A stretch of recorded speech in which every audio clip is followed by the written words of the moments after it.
सभी को मेरा नमस्कार। मेरा नाम है विक्रमजीत सिंह और जैसा कि आपको स्क्रीन पे दिख रहा होगा सर, हमारा आज का जो टॉपिक है वो है सी सेट। और आपको मालूम है सर, सी सेट की वजह से हमारी नैया नहीं पार हो पा रही, तो हम लोग धीरे धीरे इसको सीखेंगे और नैया को पार ले जाएंगे। ठीक है, ये सर डिविजिबिलिटी से एक क्वेश्चन पूछा गया है, ये सी सेट का ही क्वेश्चन है और यूपीसी का ही क्वेश्चन है। ठीक है, तो हम लोग सीखेंगे मतलब ये कैसे क्वेश्चन हल किए जाते हैं और बहुत ही सिंपल तरीके से। ठीक है, आपको एकदम मजा आ जाएगा। वैसे बहुत ही भारी भरकम संख्या दी है, इसको इतना नहीं पढ़ना है।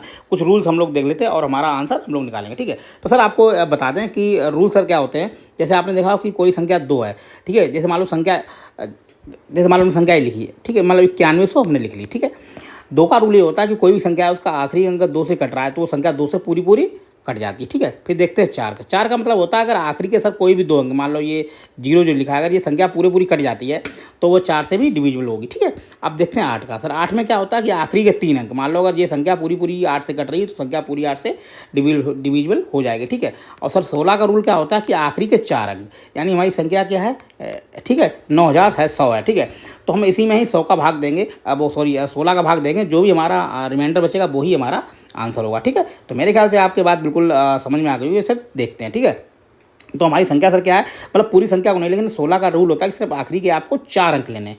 ठीक है, तो हमने लिखा 9100। ठीक है, और उसमें 16 के देंगे भाग। ठीक है सर, पहाड़े याद कर लीजिए, नहीं तो कहानी बहुत गड़बड़ होने वाली है सीजन में। ठीक है, तो इसमें पढ़ेंगे 16 पंजे 80, क्योंकि 16 छक्का करेंगे जाना हो जाएगा, तो 16 पंजे 80। ठीक है सर, और इसमें घटा के हम जो देखें तो आ जाएगा 11, यहाँ से लिया उतारा, ये हो गया कितना हमारा 110, और 16 छक्का 96। ठीक है, और 16 हस्ते 112 होते हैं मेरे ख्याल से, हाँ 112 होते हैं, तो जाना हो जाएगा, तो कितना 7 बार पढ़ेंगे। ठीक है, तो हो गया हमारा 16 छक्का 96। जब ये घटाएंगे सर हमारा आंसर कितना आ जाएगा, 4, और यहाँ पे बचेगा 1, 14। ठीक है, एक और हमारा बचा है, इसको भी उतार लेते हैं और फिर इसका कितनी बार पढ़ेंगे हम लोग, 16 8 128। ठीक है, बस सर घटा लीजिए, आंसर हमारा आ गया। ये हो गया 2 और 4 में से यहाँ बचेगा 3। ठीक है, हमने यहाँ पे एक 2.5 ले ली और 3 में से 2 गया तो बचा 1, यानी हमारा जो आंसर सर होगा वो कितना होगा, 12 होगा। ठीक है, मेरे ख्याल से आपको बात बिल्कुल समझ में आ गई। ठीक है, ये हमारा इसमें दिया भी गया हुआ है क्वेश्चन में, तो हमारा रिमाइंडर कितना बचेगा, यानी इसका आंसर क्या होगा, बी होगा। ठीक है, बात आपके बिल्कुल पल्ले पड़े होगा। जो हमने रूल्स बताए वो थोड़ा देख लीजिए, तो एकदम मज़ा आने वाला है आपको सी सेट सीखने में। ठीक है,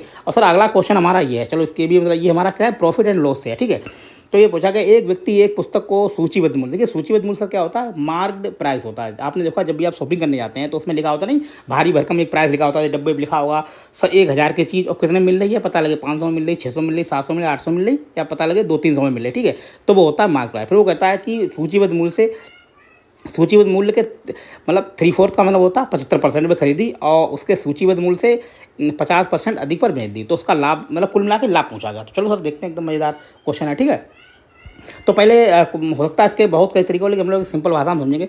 तो हमने जो मार्क प्राइस है वो हमने मान लिया सर 100 रुपये।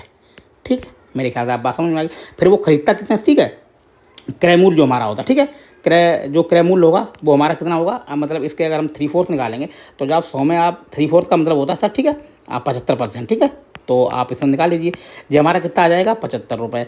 अब वो कहता है कि जो भी सूचीबद्ध मूल्य था, सूचीबद्ध का मतलब 100 रुपये पे उसने कितने बेचा, 50% अधिक पे, यानी उसने सेलिंग प्राइस कितने बेचा साहब, 150 रुपये पे। अब वो कुल मिला के ये पूछता है कि हमें लाभ कितना हुआ। अब आपको अगर आपको जरा भी प्रॉफिट एंड लॉस आता तो आपको ये चीज़ मालूम होगा कि लाभ निकालने के लिए सर क्या होता है। ठीक है, तो आप देखें कि लाभ का जो हमारा जो फार्मूला होता है वो सर क्या होता है, वो होता है हमारा क्या नाम, सेलिंग प्राइस, ठीक, माइनस जो हमारा जो क्रय मूल्य होता है, क्रय मूल्य होता है, और हमेशा लाभ किस पे निकाला जाता है, क्रय मूल्य पे ही निकाला जाता है। ठीक है, तो हमारा क्रय मूल्य होता है अपॉन में इंटू 100। ठीक है, आप सर बस आंसर निकालिए, आंसर हमको मिल गया। हमारा सेलिंग प्राइस सर क्या था, 150 रुपये था।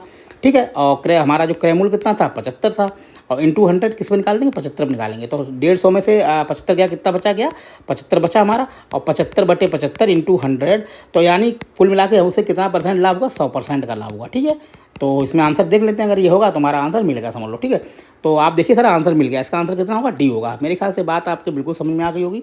ठीक है, और थोड़ा एक बार 2 बार प्रैक्टिस करेंगे तो धीरे धीरे चीज़ें आएंगी।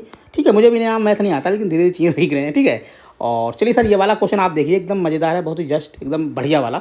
और सर ये हमारा कितना है, अनुपात समानुपात से। ठीक है, तो ये तो क्वेश्चन बहुत सरल है, अगर नहीं आता तो आज सीख जाएंगे। ठीक है, और देखिए क्वेश्चन सरली आते हैं यूपीसी में, लेकिन बस थोड़े घुमाऊ होते हैं, बस उसको क्या है, थोड़ा घर पे प्रैक्टिस करेंगे तो हो जाएगा। वैसे मैं ये बोल रहा हूँ क्योंकि हम प्रैक्टिस कर रहे हैं, वैसे मेरा भी नहीं हो रहा है, 2 बार से यूपीएससी दे चुका हूँ सर, पूरी नहीं निकला है। सी सेट की वजह, सिर्फ सी सेट की वजह से बता रहा हूँ, जीएस में मेरा निकल जाता है, लेकिन सी सेट की वजह से अब नैया भी अटकी पड़ी है। चलो कोई बात नहीं। ठीक है, तो सर इसमें देख सकते हैं कि इसके कुछ रूल होते हैं। जैसे यहाँ पे ये वाला देखिए, पहला जो इक्वेशन दिया गया ये है m, ठीक, बटे इसको देखिए m अनुपात n का मतलब होता है बटे, उसका मतलब होता है बटे ही होता है, ठीक। भिन्न का इसका मतलब भिन्न होता है n, ठीक, बराबर हमारा कितना 1/2। अब एक इसमें सीधा सा सर रूल होता है कि इसको ऐसे मानते हैं m बराबर 1 है और n बराबर 2 है, ठीक है। और दूसरा इक्वेशन सर हमारा क्या है, चलो दूसरा इक्वेशन देख लेते हैं। ये हमारा क्या है, p बटे q हो गया, और अगला है 3/4। इसका मतलब है p बराबर 3 है, q बराबर 4 है, ठीक। अब हम अपने सवाल पे आते हैं, बस आंसर हमारा समझ लो मिल चुका है। तो सर हमारा क्वेश्चन क्या है, 2m + 4 कितना है p, ठीक है, और नीचे कितना है सर, इसका ना है n और प्लस 3q। बस हमारा आंसर मिल गया, ठीक है। और हम इसमें आंसर रख लेंगे, हमारा आंसर मिल गया। देखो यहाँ पे 2 है, यहाँ लिख लीजिए 2 इंटू m का मान सर कितना है 1 है, 1 लिख लीजिए, प्लस 4 है, ठीक है 4, और p का सर कितना मान है 3 है, इंटू 3, ठीक। मेरे ख्याल से बात आपको बिल्कुल समझ में आ रही होगी। और n का मान सर कितना है 2 है, ठीक है, और प्लस यहाँ पे 3 पहले से है, और q का हमारा सर कितना मान है 4 है। अब देखिए बिल्कुल एकदम क्लियर हो गया, ये होगा 3 चक्कू 12 और 2 14 हो जाएगा, और 3 चक्कू 12 और 2 14 हो जाएगा। यानी हमारा आंसर जो आंसर आना चाहिए वो 1:1 आना चाहिए, ठीक है। तो ये पूरा कट जाएगा, तो यानी आंसर हमारा क्या आ जाएगा 1:1। और आंसर अगर ये आंसर है तो हमारा आंसर समझ लो आ चुका है, ठीक है। तो इसका सर आंसर क्या हुआ, ए हुआ। मेरे ख्याल से आपकी बात बिल्कुल समझ में आ गई होगी। और सभी सर गुजारिश है कि जरा भी कोई वीडियो देखता है छोटा मोटा, कोई देख रहा है तो करीब इसको देखिए और थोड़ा शेयर भी कीजिए, ठीक है, अपने दोस्तों के साथ, जिससे कि हम लोगों की प्रैक्टिस हो जाए। और आप लोग भी कमेंट कीजिए, जिससे कुछ हमको भी सीखने को मिले, ठीक है। चलिए सर, एक और बढ़िया सा क्वेश्चन है, यूपीएससी में जरूर पूछा आता है, ये भी मतलब रिमाइंडर थ्योरम से है, ठीक है। वैसे तो क्वेश्चन बहुत तरीके से लगा है, लेकिन इसको हम बिल्कुल एकदम सिंपल तरीके से समझेंगे और मज़ा आने वाला, ठीक है। चलिए सर देखते हैं। तो सर ये दिया गया है कि 2 की पावर कितना है 120, ठीक, 120 एकदम हिंदी में समझेंगे। और साथ ही ये वो कह रहा है कि अगर हम इसमें भाग दें, वैसे ये क्वेश्चन बहुत ही सरल है, यूपी से अगर कोई ऐसा क्वेश्चन पूछता है तो सर मतलब नहीं, मतलब मज़ेदार वाली बात है, ठीक है। तो आप जब भी इस टाइप के क्वेश्चन मिले तो आपको ये सोचना है कि जो ऊपर वाली संख्या है उसको ऐसा बनाइए जिससे मतलब भाग दे रहे हैं उससे 1 जाना हो, बस हमारा आंसर मिल जाएगा। तो हम 2 को कैसा बनाएंगे सर, ऐसा बनाएंगे कि 7 से जाना हो, यानी हमको 2 को कैसा बनाना 8 बनाना। 8 बनाने के लिए क्या है, इसको हमारे जो इसकी घात है उसको तोड़ना पड़ेगा, ठीक है। बात समझ मेरे ख्याल से आपके आ रही होगी। तो हम इसको देखो ऐसे भी ले सकते हैं, 2 की पावर 3 और को हम ब्रैकेट लगाएंगे और इसको लिखते हैं 40।